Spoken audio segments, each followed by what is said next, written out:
¿Qué tal?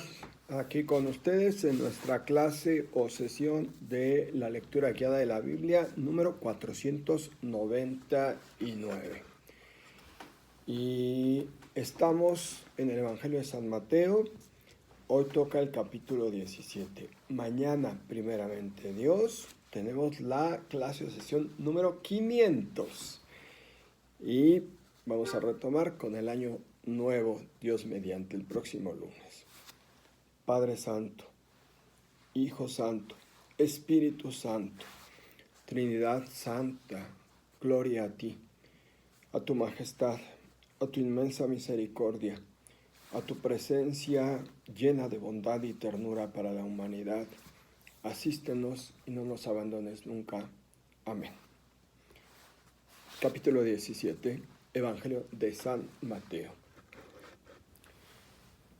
6 días más tarde llamó Jesús a Pedro, a Santiago y a su hermano Juan y se los llevó aparte a una montaña elevada.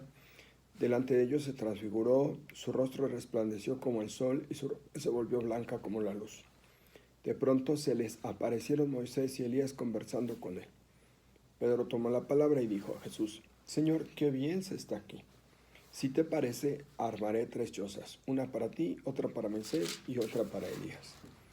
Todavía estaba hablando cuando una nube luminosa les hizo sombra y de la nube salió una voz que decía: Este es mi hijo querido, mi predilecto, escúchelo.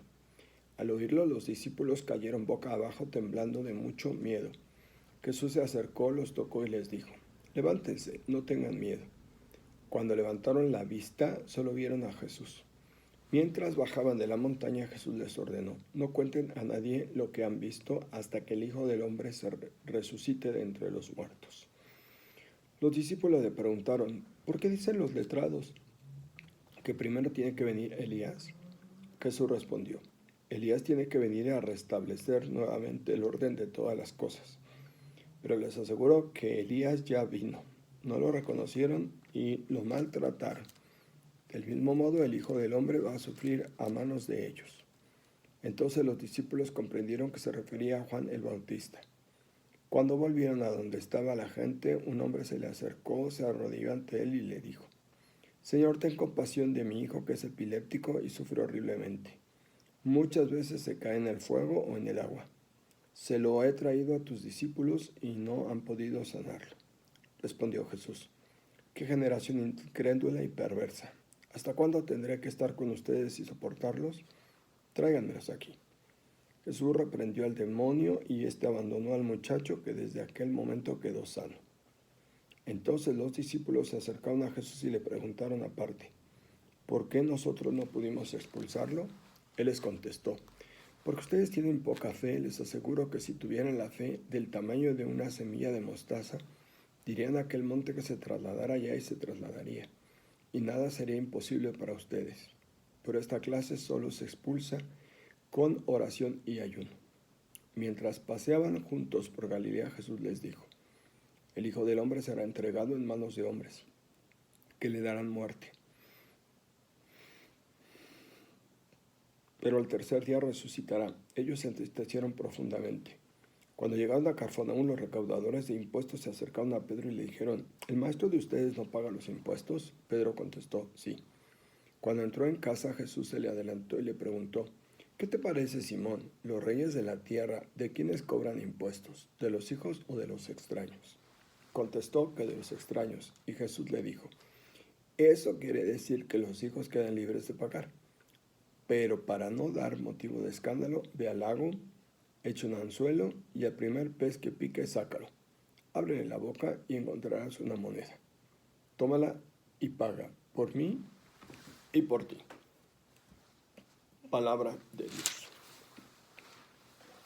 Notas al pie de página. Capítulo 17, versículos 1 al 13. Transfiguración de Jesús. Los discípulos se sienten desanimados después de escuchar el anuncio de la pasión de Jesús y conocer las consecuencias de su seguimiento. La transfiguración es una palabra de ánimo, pues en ella se manifiesta la gloria de Jesús y se anticipa la victoria sobre la cruz. Tenemos en este relato una completa presentación de Jesús. En él se ha manifestado la gloria de Dios. Él es verdaderamente el Mesías esperado de Israel. Más aún es el Hijo de Dios, un título en el que Mateo insiste a lo largo de todo su evangelio. Esta presentación tiene como destinatarios a los discípulos que lo acompañan y en la mente del evangelista también a todos los que leen el evangelio. Su propósito es acrecentar la fe de los discípulos en Jesús a través de la contemplación de su victoria sobre la muerte. De este modo podrán asumir todas las exigencias que lleva consigo ser discípulo y seguidores de Jesús. Jesús es el Maestro que habla y enseña a sus discípulos, pero al mismo tiempo es el Señor penetrado por la luz de Dios y envuelto en la nube, signos de la presencia divina. Dios quiere retirar el velo tras el cual se esconde el misterio de Jesús. Los discípulos caen en tierra ante Él. Es la actitud de adoración ante el Señor. Y el temor surge del pensamiento de estar ante Dios, un temor que es superado gracias a la presencia de la palabra de Jesús. No tengan miedo. Versículo 7. El mensaje de esta narración y la finalidad perseguida por el evangelista es que todo lo esperado para el futuro se ha hecho realidad en el presente en la persona de Jesús. El relato invita también a superar la tentación de un mesianismo glorioso y fácil, animando a los discípulos a comprender con Jesús el camino de la obediencia a la voluntad del Padre. Para Mateo, el sufrimiento y la gloria de Jesús son dos dimensiones inseparables de su acción redentora. En el versículo 10, la pregunta sobre Elías llega atraída por la visión del profeta en la transfiguración. Los discípulos se hacen eco de la creencia popular enseñada por los doctores a la luz de Malaquías 4:5 siguiente. Si Elías no ha vuelto, aún Jesús no es el Mesías.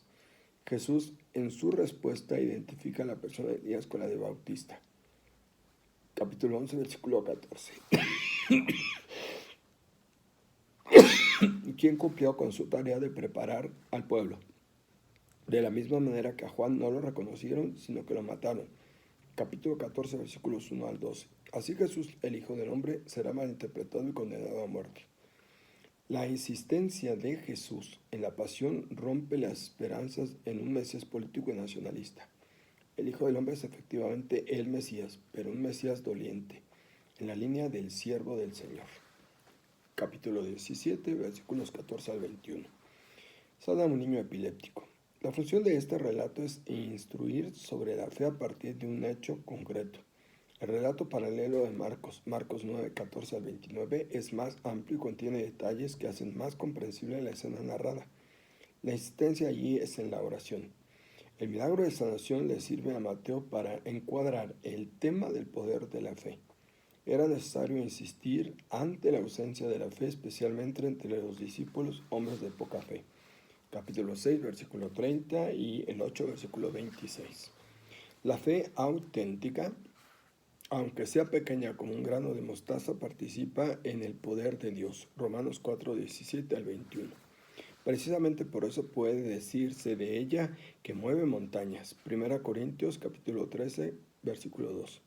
Se trata de una descripción poética del poder del Creador, ante el cual no hay obstáculo alguno, incluso ni lo más sólido e inamovible.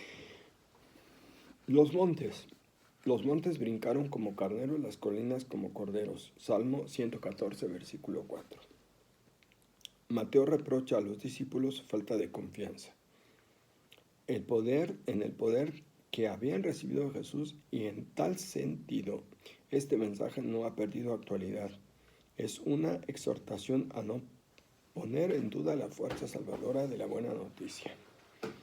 Capítulo 17, versículo 22. Segundo anuncio de la pasión y resurrección. Veas el comentario a Marcos, capítulo 9, versículos 30 al 32. Capítulo 17, versículo 24 al 27, sobre el impuesto del templo. La cuestión del impuesto surgió por la costumbre que se había generalizado entre los judíos, incluso entre los que vivían dispersos por el mundo romano, de pagar un impuesto anual para el templo. La cantidad era más bien pequeña, una didracma o 2 dracmas, moneda griega que equivalía al jornal de 2 días de un obrero.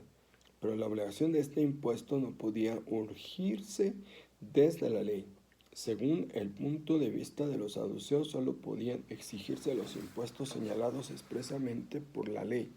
Éxodo 30, versículos 11 al 13, y el referido al templo no figuraba en ella.